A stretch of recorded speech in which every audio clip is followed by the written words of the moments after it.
श्री स्वामी समर्थ. जे जे स्वामी समर्थ. कशा सर्वजण निश्चित मजेत असाल, असेच मजेत राहा.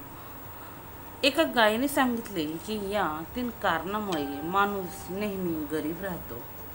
तर आजच्या व्हिडिओमध्ये आपण पाहणार आहोत की माणूस गरीब कधी राहतो, कोणत्या 3 कारणांमुळे माणूस गरिबी भोगतो, हे आपण एका कथेमार्फत जाणून घेणार आहोत. तत्पूर्वी जे कोणी आपल्या चॅनलवरती नवीन असाल, अजून आपल्या चॅनलला सबस्क्राईब केलं नसेल तर आपल्या चॅनलला सबस्क्राईब करा, बेल आयकॉन ऑन करा, जेणेकरून असे छान छान व्हिडिओ तुमच्यापर्यंत येतील आणि तुमच्या जीवनाचे सोनं झाल्याशिवाय राहणार नाही. अधिक वेळ न घेता व्हिडिओला सुरुवात करूया. तत्पूर्वी एक सांगते की व्हिडिओ स्किप न करता शेवटपर्यंत पहा, म्हणजे कोणतीही माहिती तुमच्यापासून दूर राहणार नाही. आणि कमेंट्समध्ये जय गोमाता तसेच श्री स्वामी समर्थ महाराज की जय असं लिहायला विसरू नका. चला तर व्हिडिओला सुरुवात करूया. एका गावात एक शेतकरी कुटुंब राहत होते आणि त्या शेतकरी कुटुंबाची परिस्थिती अत्यंत हलाखीची होती. तो शेतकरी रात्रंदिवसाच्या दिवस शेतामध्ये काम करायचा आणि त्याची पत्नीही त्याच्या कामांमध्ये त्याला मदत करायची. शेतकऱ्याची पत्नी गर्भवती होती आणि काही दिवसांनी तिने एका मुलाला जन्म दिला. मात्र त्या शेतकऱ्याचे दुर्दैव इतके की मुलाला जन्म दिल्यानंतर त्याची पत्नी मृत्यू पावली. आता शेतकऱ्यावर दुःखाचा डोंगर कोसळला होता आणि अशातच परिस्थितीही अत्यंत हलाखीची आणि त्यात मुलाला वाढवण्याची जबाबदारी शेतकऱ्यावरच आली होती. त्यामुळे त्याला आता खूप समस्यांना सामोरे जावे लागत होते. आता ते लहान मूल भुकेने तहानलेले, व्याकुळ झालेले. शेतकऱ्याच्या घरात त्या मुलाला देण्यासाठी दूधही नव्हते, कोणतेही दुधाचे जनावरही नव्हते, जेणेकरून शेतकरी आपल्या मुलाचे पालनपोषण करेल. मूल भुकेने रडायला लागले की तो शेतकरी तांदूळ भिजवायचा आणि त्या तांदळाचे पाणी काढून त्या मुलाला पाजायचा. पण यामुळे मुलाची भूक भागत नसे, त्याला फक्त दूधच हवे होते. अशातच 2-3 दिवस निघून जातात आणि एके दिवशी शेतकऱ्याचा जुना मित्र घरी येतो आणि शेतकऱ्याची अशी अवस्था पाहून तो म्हणतो, मित्रा, आमच्या गावाजवळच्या जंगलात एक सिद्ध पुरुष राहतात आणि त्यांच्याकडे एक गायही आहे. तू त्यांच्याकडे जा आणि त्यांच्याकडे प्रार्थना कर आणि ती गाय माग. मला पूर्ण विश्वास आहे की ते संत महात्मा त्यांची गाय तुला नक्कीच देतील. शेतकरी आपल्या मित्राचे म्हणणे ऐकून दुसऱ्याच दिवशी त्या महात्म्याकडे जाण्याचे ठरवतात. त्यामुळे दुसऱ्या दिवशी सकाळी शेतकरी आपल्या मुलाची जबाबदारी एका शेजारच्या महिलेकडे सोपवून तो जंगलाच्या दिशेने जायला निघतो. चालत असताना सकाळपासून संध्याकाळ होते, पण तो शेतकरी चालतच राहतो आणि संध्याकाळी तो शेतकरी त्या सिद्ध पुरुषाच्या झोपडीत पोहोचतो आणि साधू महात्म्यांच्या झोपडीत पोचल्यानंतर तो महात्म्यांना नमस्कार करतो आणि म्हणतो, महाराज, माझ्या पत्नीने एका मुलाला जन्म दिला आणि जन्म दिल्यानंतर काही दिवसांनी ती हे जग सोडून गेली. आता ती मूल भुकेने तडफडत आहे आणि माझ्याकडे त्याला द्यायला दूधही नाही, दुधाचे जनावर देखील नाही. म्हणून मी तुमच्याकडे गाय मागण्यासाठी आलो आहे. कृपया मला तुमची गाय द्या, जेणेकरून या गायीच्या दुधापासून मी माझ्या मुलाचे पालनपोषण करू शकेल. तेव्हा साधू महात्मा म्हणाले, हे शेतकरी, मी तुला ही गाय नक्कीच देईन. तुझ्यावर आलेली ही परिस्थिती आणि तुझे मूल ज्या प्रकारे भुकेने तडफडत आहे ते मी नक्कीच समजू शकतो. ही गाय मी तुला देईन, पण माझी एक अट आहे की तू ही गाय तुझ्याकडे घेऊन गेल्यानंतर तुला या गायीची पूर्ण काळजी घ्यायची आहे. तिच्या खाण्यापिण्याची व्यवस्थित व्यवस्था करायची आहे आणि वेळोवेळी चारा पाणी देत राहायचं आहे. दररोज तू सकाळी जेवण करण्यापूर्वी गायीला एक भाकरी नक्की देशील, कारण जिथे गायीचा विचार केला जातो तिथे यश देणारा आणि भाग्याचा निर्माता देखील त्याच्या मागे नेहमीच उभा राहतो. ही गाय नेल्यानंतर तू तिची सेवा करशील आणि रोज तिला जेवण करण्यापूर्वी एक भाकरी अवश्य देशील. तिची नीट स्वच्छता ठेवशील तर तुझ्या घरात कधीच पैशाची कमतरता भासणार नाही. माझी एक गोष्ट नेहमी लक्षात ठेव की जेव्हा तुझी गरज पूर्ण होईल तेव्हा ही गाय तुला दूध देणे बंद करेल, पण त्यानंतर तू या गायीला सोडू नकोस. तू या गायीची सेवा करणे बंद करू नकोस, नाहीतर तू पुन्हा गरीब होशील. माझी गोष्ट लक्षात ठेव. शेतकरी म्हणाला, महाराज, मी या सर्व गोष्टींची व्यवस्थित काळजी घेईन. महाराज, तुम्ही या गायीच्या बदल्यात माझ्याकडून काय शुल्क घेणार ते सांगा. महात्माजी म्हणाले, मला तुझ्याकडून या गायीच्या बदल्यात काहीच नको आहे. मला पैशाची काहीही गरज नाही. मी एक साधू महात्मा आहे. मला संपत्तीची काहीही गरज नाही. हे ऐकून तो शेतकरी महात्म्याला नमस्कार करतो आणि गायीला घेऊन घरी जातो. घरी आल्यानंतर तो गायीला चारा आणि पाणी दिल्यानंतर तो गायीचे दूध काढतो आणि ते दूध आपल्या मुलाला पाजतो. आणि अशाच प्रकारे रोज सकाळ संध्याकाळ तो गायीची उत्तम प्रकारे सेवा करत असे. गायीला रोज आंघोळ घालून तिची स्वच्छता ठेवत असे आणि रोज जेवणापूर्वी गायीला एक भाकरी खायला देत असे. आता हळूहळू शेतकऱ्याचा मुलगा मोठा होऊ लागला होता आणि त्याप्रमाणे शेतकऱ्याची परिस्थिती बदलत चालली होती. शेतकरी आता त्या गावातील श्रीमंत शेतकरी बनला होता आणि अशा रीतीने शेतकऱ्याचे जीवन आता चांगल्या रीतीने चालले होते. आता शेतकऱ्याने आपल्या घरात नोकर चाकरही ठेवले होते. शेतकरी काही कामानिमित्त कुठे बाहेर जात असे तर त्यावेळी तो आपल्या घरातील नोकरांना गायीची चांगल्या पद्धतीने काळजी घेण्यास सेवा करण्याचे आदेश देत असे आणि रोज सकाळी आपण जेवण करण्यापूर्वी गायीला एक भाकरीही खायला देत असे.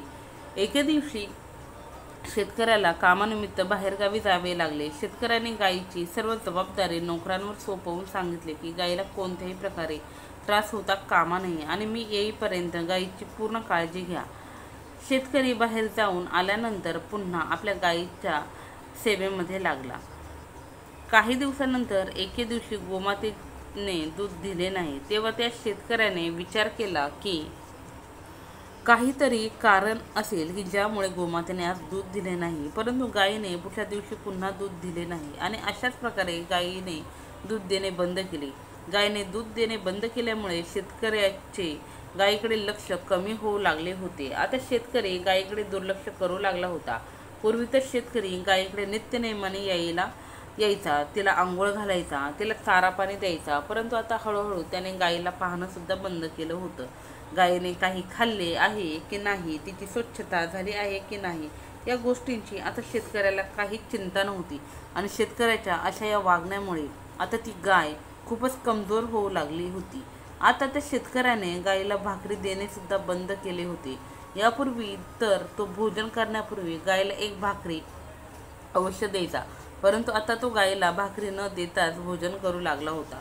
आता त्याने गायीची शेण सफाई सुद्धा करणे बंद केले होते आणि त्यामुळे गायीच्या आजूबाजूला शेण आणि गोमूत्र पडल्यामुळे तेथे आता किडे तयार होऊ लागले होते आणि गोमातेची राहण्याची जागा आता खूपच घाणेरडी झाली होती. त्याचबरोबर भुकेने तहानेने व्याकुळ गाय आता खूपच दुबळीही झाली होती. एके दिवशी तो शेतकरी गायीजवळ येतो आणि गायीला पाहून तो खूपच क्रोधित होतो आणि गायीला घेऊन तो सरळ जंगलात निघून जातो आणि तो तेथेच जंगलात गायीला सोडून येतो. जेव्हा शेतकरी घरी पोचतो तेव्हा तो पाहतो त्याचा मुलगा आजारी पडला होता. ताबडतोब तो शेतकरी त्याच्या मुलाला वैद्याकडे घेऊन जातो आणि वैद्याला म्हणतो, हे वैद्यराज, माझ्या मुलाला तुम्ही बरे करा. तुम्हाला जेवढे पैसे हवे तेवढे मी तुम्हाला देईन. वैद्याने ठीक आहे असं म्हटलं आणि उपचार करायला सुरुवात केली. परंतु अनेक उपचार करूनही शेतकऱ्याच्या मुलाच्या प्रकृतीत कोणताच फरक दिसत नव्हता. तेव्हा तो वैद्य म्हणाला, मला आता आणखीन पैशाची आवश्यकता आहे. या गावामध्ये या बालकाला बरं केलं जाऊ शकत नाही आणि म्हणूनच आपल्याला दुसऱ्या शहरामध्ये जावे लागेल आणि दुसऱ्या शहरामध्ये गेल्यानंतर आपल्याला खूप जास्त पैसे लागतील. शेतकरी म्हणाला, माझ्याकडे जितके पैसे होते ते मी माझ्या मुलाच्या उपचारासाठी लावले आहेत. आता माझ्याकडे फक्त माझं घरच वाचलं आहे. शेतकऱ्याने त्याच्या मुलाच्या उपचारासाठी त्याचे घरसुद्धा विकलं. त्याचे घर विकून त्याला जे काही पैसे मिळाले त्यातून त्याने त्याच्या मुलाचा उपचार केला आणि काही दिवसानंतर शेतकऱ्याचा मुलगा बराही झाला. जेव्हा शेतकरी पुन्हा त्याच्या गावात पोचतो तेव्हा त्याचे घर त्याचे राहिलेले नसतं. तो त्याच्या मुलाला घेऊन एका झोपडीत जातो आणि तेथे जाऊन तो रडत बसतो. शेतकरी विचार करू लागतो, हे सर्व माझ्या चुकीमुळेच घडले आहे. महात्माजींनी मला जे काही सांगितलं होतं त्या गोष्टींकडे मी दुर्लक्ष केलं. गोमातेवर मी अत्याचार केले, तिच्या चाऱ्या पाण्याची व्यवस्था केली नाही, तिच्या स्वच्छतेकडे लक्ष दिले नाही आणि यामुळेच माझ्यावर हे भलं मोठं संकट आलं आहे. हा विचार करून तो शेतकरी खूप रडू लागला आणि पुन्हा गायीला शोधण्यासाठी जंगलात गेला. जंगलात काही वेळ शोधल्यानंतर त्याला त्याची गाय सापडते. गायीजवळ गेल्यानंतर शेतकरी गायीच्या चरणात पडतो, पाया पडतो आणि गायीची माफी मागतो. तो विनंती करू लागतो, तो म्हणू लागतो, हे गोमाता, मी तुझा अपराधी आहे. मी तुझी काळजी घेऊ शकलो नाही. मी तुला उपाशी ठेवले. माझ्या चुकीमुळे तू अशक्त आणि दुबळी झाली आहेस. हे गोमाता, तू मला माफ कर आणि तू माझ्यासोबत पुन्हा माझ्या घरी चल. तेव्हा गोमाता म्हणाली, हे शेतकरी, जर हीच गोष्ट आहे तर तू माझ्या या 3 गोष्टी नेहमी लक्षात ठेव. मी तुला अशा 3 गोष्टी सांगत आहे की ज्या तू अंमलात आणल्यास तर तुला तुझ्या जीवनात धनाची कमतरता कधीच भासणार नाही आणि तू तुझ्या जीवनात नेहमीच प्रगती करत राहशील. पहिली गोष्ट म्हणजे कधीच तुझ्या मित्रांची किंवा कोणत्याही व्यक्तीची फसवणूक करू नकोस. कारण जो व्यक्ती स्वतःच्या मित्रांची किंवा कोणत्याही व्यक्तीची फसवणूक करतो असा व्यक्ती त्याच्या आयुष्यात कधीही सुखी राहत नाही. तो नेहमीच दुःखी राहतो. आणि जो दुसऱ्याच्या पोटावरती पाय देऊन स्वतःची प्रगती करत असतो आयुष्यात नेहमीच तो उपाशी राहतो. त्याचं पोट कधीच भरत नाही. दुसरी महत्त्वाची गोष्ट म्हणजे स्वतःच्या धनावर, बुद्धीवर किंवा स्वतःवर कधीच गर्व करू नये. स्वतःवर, स्वतःच्या धनावर आणि बुद्धीवर अहंकार करणाऱ्या व्यक्तींना खूप सारे विकार होतात आणि हेच विकार त्याच्या अधोगतीचेही कारण बनतात. शेतकरी, वेळ कधीच सारखी नसते. वेळ नेहमी बदलत असते. तू स्वतःवर आणि स्वतःच्या धनावर गर्व करतोस, हीच तुझी सर्वात मोठी चूक आहे. उद्या काय होईल हे कोणी सांगू शकत नाही. वेळ सर्वात शक्तिशाली आहे आणि म्हणूनच धनावर कधीही गर्व करू नये. तिसरी महत्त्वाची गोष्ट म्हणजे आपल्या घरातील निर्णय घेताना कधीही परक्या व्यक्तीचा सल्ला घेऊ नये. आपल्या घरात जर आपले मातापिता असतील तर त्यांच्याकडे दुर्लक्ष करून जर तुम्ही परक्या व्यक्तीचा सल्ला घेत असाल तर आपण कधीही यशस्वी होऊ शकत नाही. परका माणूस तुम्हाला कधीच योग्य मार्ग दाखवणार नाही.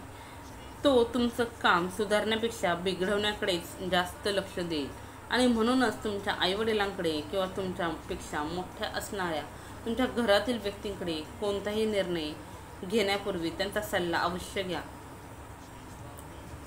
मी सांगितलेले या सर्व गोष्टी जर तू तुझ्या जीवनात अंमलात आणल्यास तर तू तुझ्या जीवनात नक्कीच प्रगती करशील, असे गोमाता शेतकऱ्याला म्हणाली. शेतकऱ्याने ते लक्षपूर्वक ऐकलं आणि म्हणाला, हे गोमाते, मी तुझे सर्व म्हणणे ऐकेल, परंतु कृपया तुम्ही माझ्यासोबत चला. तेव्हा गोमातेने त्या शेतकऱ्याला माफ केले आणि क्षमा करून गोमाता त्या शेतकऱ्यासोबत त्याच्या घरी गेली. आता शेतकरी गोमातेची खूप सेवा करू लागला. शेतकऱ्याच्या सेवेमुळे गोमाता पुन्हा धष्टपुष्ट होऊ लागली आणि त्याचबरोबर शेतकऱ्याचे दिवससुद्धा आता बदलू लागले होते. त्याचं घर अन्नधान्याने भरू लागले होते. शेतकरी पुन्हा धनवान बनला होता. तर स्वामी भक्तांनो, या कथेमध्ये आपण पाहिलं की गोमातेचा अपमान केल्यामुळे किती मोठे पाप लागते. असं म्हणतात की जो मनुष्य गोमातेला आपले उष्ट अन्न खायला देतो त्याच्या घरात कधीच बरकत येत नाही. तो विचार करतो की मी गोमातेला खूप चारा पाणी देतोय तरी सुद्धा मी गरीब का राहतोय. तर स्वामी भक्तांनो, शास्त्रामध्ये असं म्हटलं गेलं आहे की गोमातेला 33 कोटी देवी देवतांचा आशीर्वाद प्राप्त झालेला आहे. गोमाता एका देवीचे रूप आहे आणि म्हणूनच गोमातेचा कधीही अपमान करू नका. गोमातेला कधीही उष्ट अन्न खायला देऊ नका. काही लोक सर्रास ही चूक करताना आपण पाहिले असेल. सकाळ संध्याकाळचं जे शिल्लक राहिलेलं जेवण असतं ते एकत्र साठवून ठेवतात आणि ते उष्ट गोमातेच्या चाऱ्यामध्ये मिक्स करून गोमातेला खायला देतात. तर स्वामी भक्तांनो, असे करणे अत्यंत चुकीचे आहे. आपण आपले उष्ट अन्न कधीच गोमातेला खायला दिले नाही पाहिजे.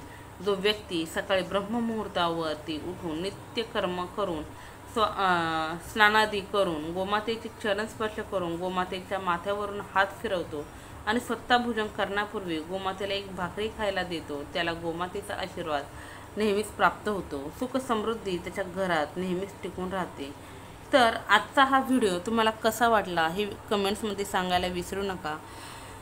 कमेंट्समध्ये श्री स्वामी समर्थ लिहिलाही विसरू नका. झालेली सेवा स्वामींचरणी रुजू. श्री स्वामी समर्थ. जे जे स्वामी समर्थ. श्री स्वामी समर्थ महाराज की जय.